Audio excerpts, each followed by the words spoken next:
Olá pessoal, tudo bom?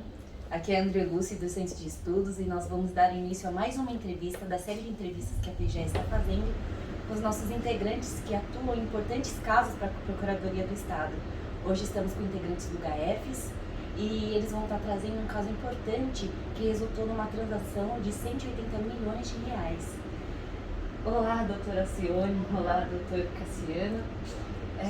A atuação foi do GAEFES, né? Qual é o seu cargo no GAEFES? Como é que Junto com o funciona? Alessandro, um dos coordenadores do GAERS. Que legal. Agradecemos a nossa estúdio pelo convite, pela oportunidade de falar desse nosso trabalho na área do contencioso tributário e fiscal. Aqui, mais especificamente, o Grupo de Atuação Especial para a Recuperação Fiscal, que é um grupo que trabalha aqui na sede e atua no estado inteiro em casos envolvendo grandes débitos, envolvendo fraudes fiscais. Que interessante. E nesse caso específico teve um desfecho importante e interessante porque resultou numa adesão a uma transação de um débito de mais de 180 milhões de reais, com a participação da Alcione, que é conhecido pelo seu rigor técnico, então, portanto, tem condições de falar mais detalhes sobre o caso. Olá, muito obrigada. Eu também aproveito inicialmente para agradecer o convite, a oportunidade de falar um pouquinho do nosso trabalho, que eu faço com muito prazer. Com esse caso, nós começamos a acompanhar a partir de julho de 2021. Foi a partir de um levantamento que nós fizemos dos setores da economia que tiveram crescimento durante a pandemia. Que interessante. Sim, e identificamos empresas que, apesar desse momento crítico, elas tiveram um aumento do faturamento. E a empresa desse caso era uma delas. Então passamos a verificar todas as execuções fiscais da empresa, identificar em quais execuções seria possível já tomar algumas medidas constritivas e assim passamos a acompanhá-la processualmente. Ela demandou bastante esforço, na realidade, esse caso. O primeiro cenário que nós encontramos foi não existiam bens passíveis de penhora. Não havia bem, então já era uma grande dificuldade. Eram vários débitos para chegar a 180 milhões, há alguns anos já. E assim como nós fazemos já em outros casos, a estratégia nesse foi pedir sucessivos pedidos de penhora de recebíveis, que é uma espécie de penhora de créditos. E esse trabalho a gente só foi possível com o auxílio da Secretaria da Fazenda, que a Secretaria da Fazenda, a partir das notas fiscais, ela consegue identificar os maiores clientes das empresas. Nossa, que interessante. Isso. Então a gente tem uma medida mais assertiva. Essa medida, apesar dela ser bem eficiente para induzir o comportamento do contribuinte para a regularidade fiscal, ela demanda uma atuação muito proativa, já na primeira instância, perante o judiciário, para convencer o juízo de que aquela medida é a mais adequada naquele momento, e também no tribunal, para convencer os desembargadores que aquela medida deve ser mantida, porque depois que tem uma medida dessa, há uma sucessão de interposição de recursos pela parte executada. E então a gente tenta levar o maior número possível de informações a respeito do contribuinte, para que os desembargadores também tenham noção mesmo do ambiente em que ela se insere. Então vocês fazem um quadro, para eles poderem entender tudo. Isso, estudamos o contribuinte como um todo para poder demonstrar para o judiciário qual é o comportamento dele, como se desenrola no decorrer do tempo o comportamento processual. Que interessante. Então daí acaba sendo um fator de convencimento importante. Eles também começam a conhecer aquela empresa. Só que no decorrer desse trabalho, que envolve despacho com juízes, com desembargadores, envio de memoriais, participação em julgamentos, a gente sobreveio o pedido de recuperação judicial da empresa. E o que nós havíamos já visto, vínhamos vendo no decorrer desses anos de trabalho, é que infelizmente, algumas empresas, elas tentam se valer desse instrumento legal da recuperação judicial, que é um instrumento legítimo, para ajudar no sorgimento empresarial por um momento de dificuldade econômica. Algumas, infelizmente, tentam se valer desse instrumento para se blindar de medidas constritivas, sobretudo de execução fiscal. Só que, felizmente, por outro lado, em 2020 teve uma alteração da lei. e da Lei de Recuperação e Falência. E essa alteração que mudou um pouco, restringiu expressamente a competência do juiz na recuperação para analisar questões afetas à penhora em execução fiscal, mudou um pouco esse panorama, mudou, na realidade, sensivelmente esse panorama. E além disso, atualmente os juízes também estão pedindo que, para aprovar o plano de recuperação judicial, a empresa apresente certidão de regularidade fiscal.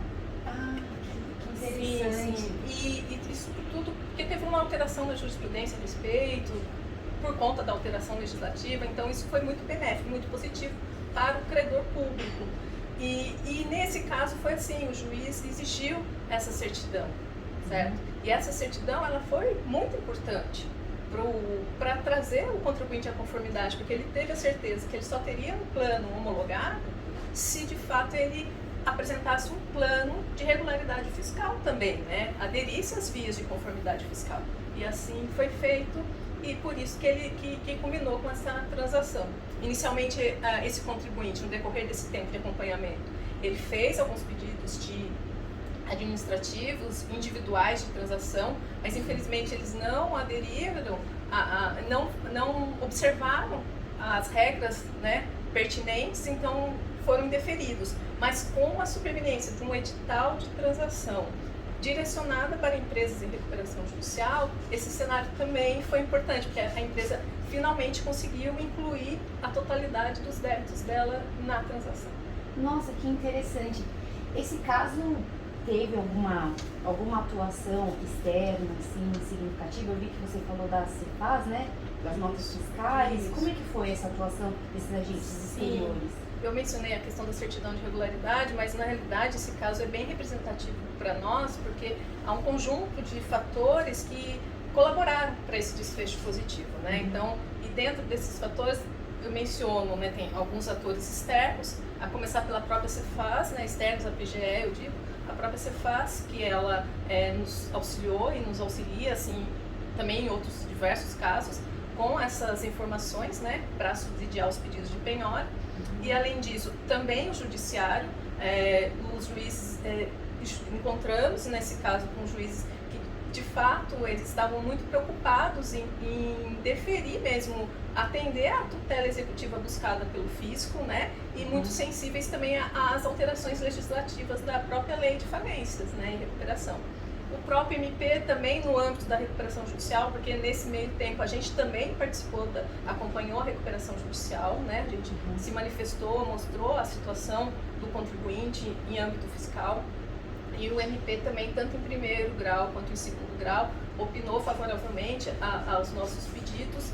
Enfim, é um conjunto de fatores externos e internos, porque internamente também, começar pela nossa equipe, que é um trabalho de fato em equipe, que tem interação entre os procuradores, interação para não só discutir o caso, mas para definir estratégias. Temos também os nossos servidores, que até vou mencionar os nomes que são muito caros a nós, o Paulinho, o Roberto e a Yumi, que nos ajudam muito nessa atuação judicial proativa, e nesse caso não foi diferente, eles nos ajudaram. Nós também contamos com os colegas de outras unidades, como da regional, que era um processo do interior, eram várias execuções no interior, e então nós atuamos, né, à distância, e essa ajuda envolveu desde digitalização de processo, trocas de informações, até mesmo a continuidade de um trabalho pioneiro que já há alguns anos havia sido feito também na regional em relação a esse contribuinte. Então é como se tivesse uma continuidade disso com esse desfecho positivo. Além da própria regional, nós contamos com a participação da SUB, do Contencioso Tributário Fiscal, que participou de inúmeras reuniões para ajudar a discutir, a esclarecer questões jurídicas que surgiram no decorrer desses pedidos de transação, né?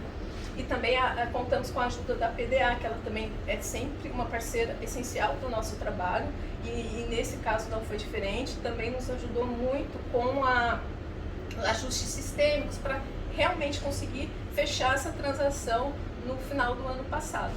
Então, assim, é um conjunto de fatores que demonstram que é um trabalho coletivo, duradouro no tempo, mas que ele surte efeito. E eu fico muito feliz de poder também estar divulgando isso, para todos aqueles colegas que tiveram alguma participação também ter conhecimento que o resultado foi positivo, né? Que eu acho que isso é bem importante, é bem significativo para nós, né?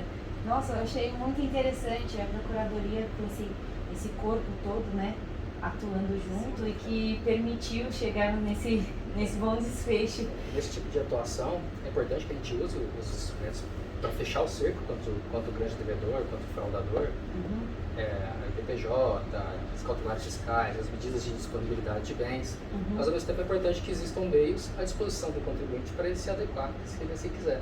Tem que ter estímulo, né, facilidades para quem quiser se adequar para que ele chegue a uma situação de regularidade fiscal. Até para enfraquecer a tese defensiva que muitas vezes a gente tem que enfrentar no sentido de que a situação especial se dá para fechar a empresa, para levar lá à falência, para inviabilizar. Não, na verdade o que a gente considera a situação ideal é que a empresa prospere, gere empregos, pague seus empregados e ao mesmo tempo pague os impostos assim que esteja numa situação de completa regularidade. É o que a gente conseguiu nesse caso que a gente espera conseguir em todos os casos a nossa atuação do GAERS. Sim, e só complementando, e também teve a participação do contribuinte, né? Porque ele também teve que se reorganizar, ele também esteve disposto, ele mostrou a disposição e conseguiu se reorganizar no decorrer desse tempo, né? Então, todos agiram para chegar nesse fim comum, né? Porque também se o contribuinte não tivesse esse interesse de entrar em conformidade, certamente não estaríamos dando essa entrevista. Poderia estar se arrastando ali. Sim, sim. Eles se utilizam de instrumentos processuais, muitas, né, que não querem realmente se adequar, elas utilizam de instrumentos processuais para evitar, né, o adimplemento, né? Então, também passa por uma postura, uma mudança de postura do próprio contribuinte, em relação ao fisco. Nossa, achei muito interessante. Eu agradeço a vocês que estão representando essa grande equipe, né? O GAERS também, que é um órgão muito importante aqui, é um órgão setor, né? Muito importante da Procuradoria. E novamente agradeço e a oportunidade de também conhecer, receber conhecimento e também dividir com o público esse caso que foi muito importante para o estado de São Paulo. É isso aí, pessoal. Ficamos por aqui.